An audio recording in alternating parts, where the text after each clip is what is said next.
Добре дошла в Premium Beauty Stories. Добре заварили. Ти си ни също от специалните гости.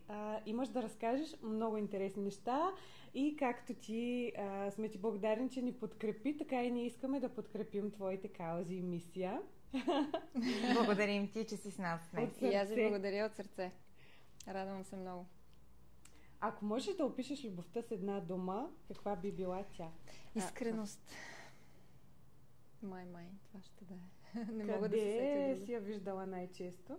Най-често, за съжаление, в очите на животните. Или за съжаление, или за радост. Да, за мен за радост, за някои хора за съжаление, защото страдат от любовта между хората, но да, истинската е животните. Да. Как се зароди в теб любовта към животните?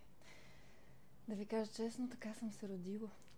Не знам Прекрасно. как, не помня от малка. От малка съм така, както видя животно, това е края. Има любов, веднага. Има едно по-различно усещане, което те носят. Или привличане от пръв поглед. Привличане от пръв поглед, любов от пръв поглед. Това е единствената ми любов от пръв поглед е за животните.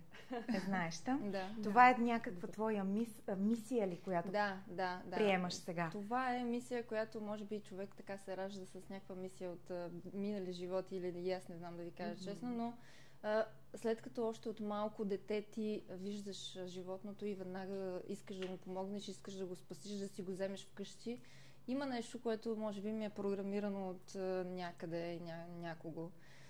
Така че да, любовта ми е от много малка, даже си спомням, съм влизала по чужди дворове да крада кучета, защото съм виждала несправедливост и така.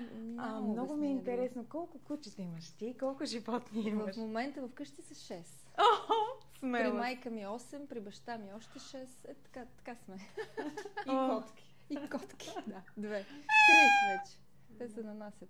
Чукат на вратата, защото мисля, лесно ли е да разпределяш любовта между толкова много животни?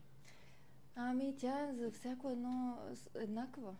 Аз не я разпределям. Тя си е любов към животните. За животните с любов.